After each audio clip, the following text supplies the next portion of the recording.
Halo teman-teman, selamat datang di channel Wisapedia. Kali ini kita akan membahas tentang sistem peredaran darah manusia. Dan tonton video ini sampai habis ya, biar kalian nggak melewatkan hal-hal penting. Pernahkah kalian membayangkan tentang sistem peredaran darah? Sistem peredaran darah manusia sangat penting untuk kelangsungan hidup manusia. Dengan adanya peredaran darah, maka oksigen dan sari-sari makanan bisa diterima oleh semua organ tubuh. Maka, kita harus memahami tentang sistem peredaran darah agar kita bisa menjaganya. Nah, sebelum kita membahas tentang sistem peredaran darah manusia, mari kita mengenal organ peredaran darah tersebut. Organ peredaran darah yang pertama adalah jantung. Yang kedua, pembuluh darah. Dan yang ketiga adalah darah. Jantung manusia terletak di dalam dada sebelah kiri. Jantung berfungsi untuk memompa darah ke seluruh tubuh. Dan jantung berukuran sama seperti kepalan tangan masing-masing pemiliknya. Bentuk jantung seperti pada gambar, dan jika jantung kita potong, penampakannya akan seperti berikut. Jantung terdiri atas 4 ruang. Dan untuk memudahkan mempelajari tentang ruang jantung, maka penampakan jantung kita ubah menjadi seperti berikut. Dan masing-masing ruang jantung seperti pada gambar. Nah, mari kita bahas tentang masing-masing ruang jantung secara lebih detail. Yang pertama, serambi kiri. Yang kedua, serambi kanan. Yang ketiga, bilik kiri. Dan yang keempat, bilik kanan. Agar darah dalam ruang jantung tidak tercampur, maka jantung mempunyai katup atau sekat, yang biasa disebut katup jantung. Berikut letak masing-masing katupnya.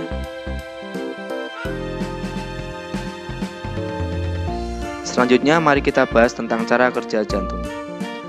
Fungsi jantung adalah untuk memompa darah. Jantung mengalami proses relaksasi atau diastol,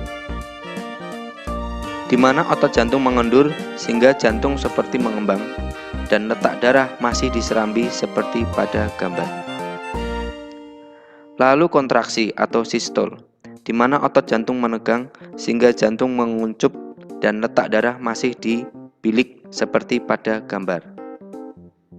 Jadi, setiap jantung berdenyut selalu ada gerakan relaksasi dan kontraksi secara terus-menerus selama manusia itu hidup.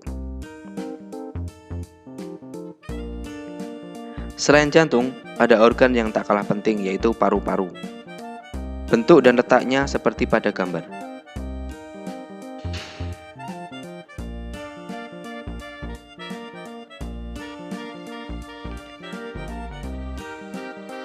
Nah, berikutnya kita akan belajar tentang jenis pembuluh darah.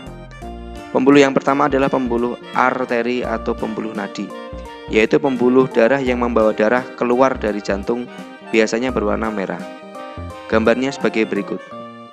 Terlihat itu ada pembuluh nadi terbesar, yaitu aorta. Lalu ada pembuluh kapiler. Pembuluh kapiler itu adalah pembuluh yang menghubungkan pembuluh darah langsung ke organ tubuh manusia. Pembuluh ini sangat kecil sekali. Lalu berikutnya ada pembuluh balik yang mengantarkan darah kembali ke jantung. Ada pembuluh arteri pulmonalis yang mengantarkan darah dari jantung ke paru-paru. Ada pembuluh vena pulmonalis yang mengantarkan darah dari paru-paru kembali ke jantung. Berikutnya adalah proses saat jantung berdenyut. Seperti yang sudah dijelaskan di awal, jantung berfungsi memompa darah ke seluruh tubuh.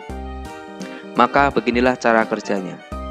Saat relaksasi, bentuk jantung mengembang dan darah masih di dalam serambi kanan dan serambi kiri. Katup terbuka, lalu darah menuju bilik. Saat berkontraksi, bentuk jantung menguncup dan darah mulai dipompa keluar dari jantung menuju pembuluh darah,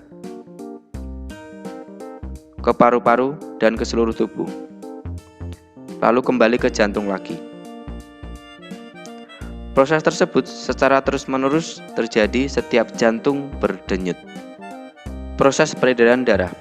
Darah di serambi kiri menuju ke bilik kiri, lalu menuju ke pembuluh darah, berkumpul sementara di aorta, lalu ke seluruh tubuh melalui pembuluh nadi atau arteri. Setelah itu mengalir melalui pembuluh balik atau vena menuju serambi kanan, dan lanjut ke bilik kanan, lalu menuju ke arteri pulmonalis. Di paru-paru mengalami pernafasan, lalu menuju vena pulmonalis. Proses tersebut terjadi secara terus-menerus setiap jantung berdenyut. Penjelasan tentang warna darah. Jika darah berwarna merah, maka darah tersebut banyak mengandung oksigen atau O2 dan sari-sari makanan. Jika darah berwarna biru, maka darah tersebut banyak mengandung karbon dioksida atau CO2. Berikut penjelasan tentang warna darah pada peredaran darah. Saat darah menuju paru-paru, darah masih berwarna biru sehingga banyak mengandung karbon dioksida atau CO2. Tetapi saat kita bernafas, kita menghirup O2 atau oksigen. Oksigen tersebut diikat oleh darah sehingga warna darah menjadi merah lagi karena banyak mengandung oksigen. Saat itulah karbon dioksida atau CO2 dikeluarkan melalui hidung. Di saat yang bersamaan, saat darah menuju ke seluruh tubuh, kecuali ke paru-paru, darah masih berwarna merah karena banyak mengandung oksigen. Tetapi setelah oksigen dan sari-sari makanan dipakai oleh tubuh, darah banyak mengandung karbon dioksida atau CO2 dan akhirnya berwarna biru.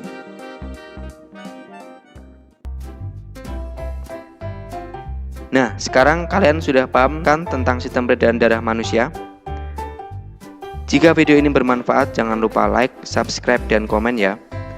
Kalau ada pertanyaan dan masukan, teman-teman bisa isi di kolom komentar. Kami tunggu. Sampai jumpa di video kami selanjutnya.